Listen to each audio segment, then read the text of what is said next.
the next best predictor of lifetime success is conscientiousness. Well, so, and of the two aspects of conscientiousness, say orderliness and industriousness, the better predictor is industriousness. So the question is, well, what can you do about your industriousness?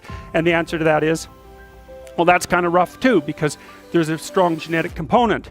But you can work on micro habits with regards to your conscientiousness. And I think the best micro habits, this is partly to do with this future authoring program processes, I think the best thing you can do with regards to your conscientiousness is to set up some aims for yourself, goals that you actually value. And the future authoring program helps people do that.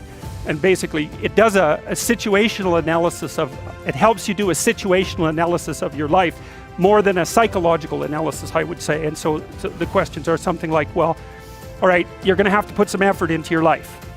And you need to be motivated to do that. And so what are the potential sources of motivation? Well, you could think about them in the big five manner. You know, if you're extroverted, you want friends. If you're agreeable, you want an intimate relationship.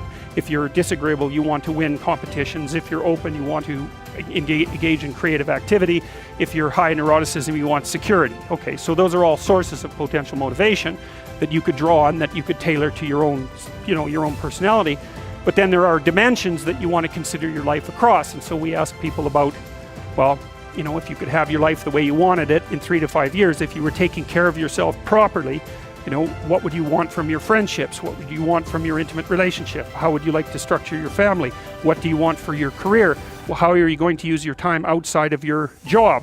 And how are you going to regulate your mental and physical health, and maybe also your drug and alcohol use? Because that's a good place to auger down, you know, because alcoholism, for example, wipes out, you know, 5 to 10% of people. So you want to keep that under control.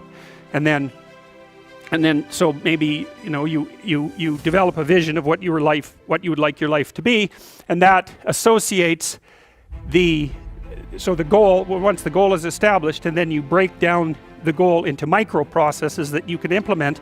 The micro processes become rewarding in proportion, in relation to their causal association with the goal, and that tangles in your incentive reward system. You know, we talked about the dopaminergic incentive reward system, and that's the thing that keeps you moving forward.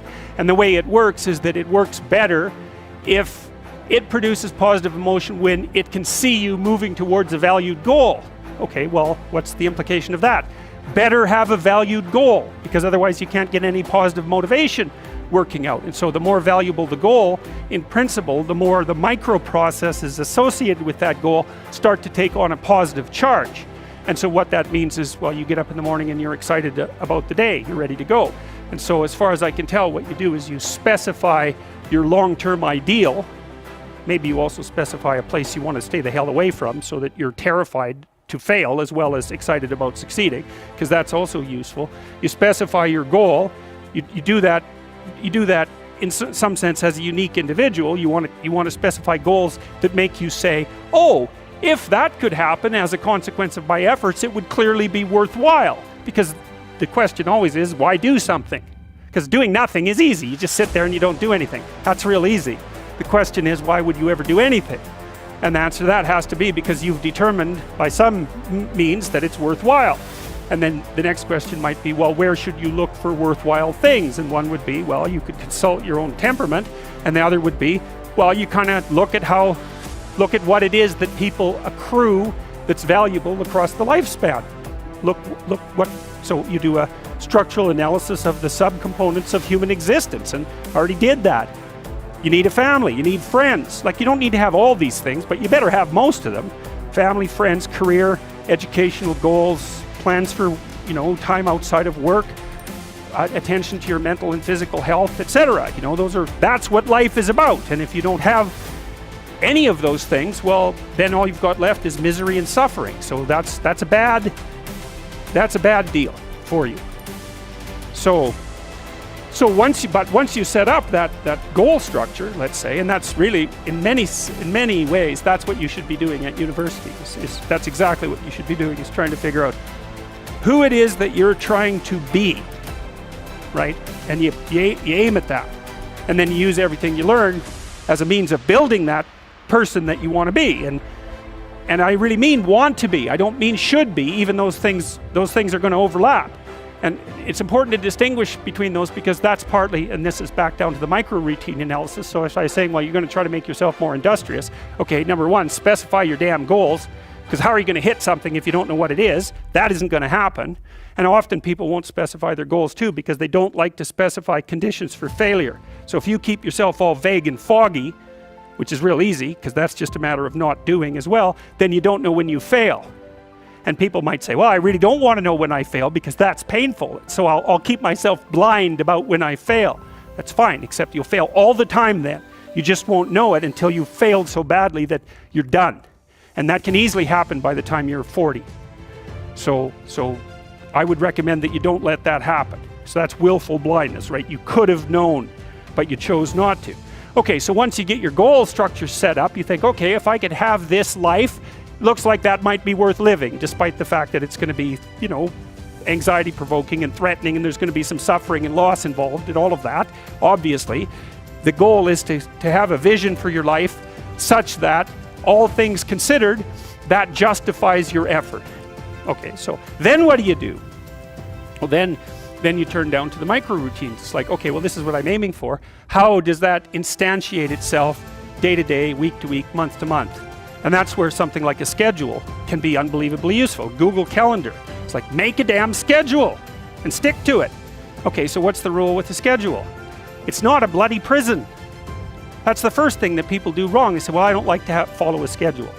It's like, well, what kind of schedule are you setting up? Well, I have to do this, then I have to do this, then I have to do this, you know, and then I just go play video games, because who wants to do all these things that I have to do? It's like, wrong. Set the damn schedule up so that you have the day you want. That's the trick. It's like, okay, I've got tomorrow. If I was going to set it up so it was the best possible day I could have, practically speaking, what would it look like? Well, then you schedule that. And obviously there's a bit of responsibility that's going to go along with that, because if you have any sense, one of the things that you're going to insist upon is that at the end of the day, you're not in worse shape than you were than at the beginning of the day, right? Because that's a stupid day. If you have a bunch of those in a row, you just dig, you know, you dig yourself a hole and then you bury yourself in it. It's like, sorry, that's just not a good strategy. It's a bad strategy. So maybe 20% of your day has to be responsibility and obligation, or maybe it's more than that, depending on how far behind you are. But even that, you can ask yourself, okay, well, I've got these responsibilities. I have to schedule the damn things in. What's the right ratio of responsibility to reward? And you can ask yourself that, just like you'd negotiate with someone who is working for you. It's like, okay, you got to work tomorrow. Okay, so I want you to work tomorrow. And you might say, okay, well, what are you going to do for me that makes it likely that I'll work for you? Well, you could ask yourself that, you know. So maybe you do an hour of responsibility and then you play a video game for 15 minutes. I don't know, whatever turns your crank, man. But, you know, you have to negotiate with yourself and not tyrannize yourself. Like you're negotiating with someone that you care for, that you would like to be productive and have a good life. And that's how you make the schedule. It's like, and then you look at the day and you think, well, if I had that day, that'd be good. Great. You know, and you're useless and horrible, so you'll probably only hit it with about 70% accuracy, but that beats the hell out of 0, right? And if you hit it even with 50% accuracy, another rule is, well, aim for 51% the next week, or 50.5% for God's sake, or because you're going to hit that position where things start to loop back positively and spiral you upward.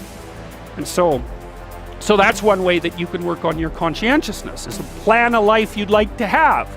And you do that partly by referring to social norms. That's more or less rescuing your father from the belly of the whale. But the other way you do that is by having a little conversation with yourself about, as if you don't really know who you are, because you know what you're like. You won't do what you're told. You won't do what you tell yourself to do.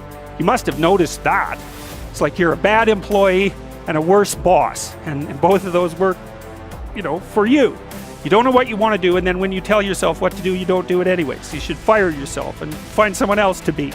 But you know, my point is that you have to understand that you're not your own servant, so to speak. You're someone that you have to negotiate with, and you're someone that you want to present the opportunity of having a good life to. And that's hard for people because they don't like themselves very much. So, you know, they're always like cracking the whip and then procrastinating, and cracking the whip and then procrastinating. And it's like, God, it's so boring and such a pathetic way of spending your time. And you know what that's like, because you probably waste like 6 hours a day. And I think we did an economic calculation about that a while back, right? Your time's probably worth 50 bucks an hour, something like that. I mean, you're not getting paid that now, but you're young, and so this is investment time, and what you do now is going to multiply its effects in the future. So let's say it's 50 bucks an hour, which is perfectly reasonable. So if you waste 6 hours a day, and you are, then you're wasting about $2,000 a week, or about $100,000 a year. So like, go ahead, but that's what it's costing you every hour. And you need to know what your damn time is worth. So let's say it's not 50 bucks, it's 30, whatever. Maybe it's 100, it's somewhere in that range. One of the things you should be asking yourself is, when you spend an hour, was that, well, would have I paid someone 50 bucks to have had that hour? And if the answer is no, it's like, well, maybe you should do something else with your time. And it depends on whether or not you think that your time's worthwhile.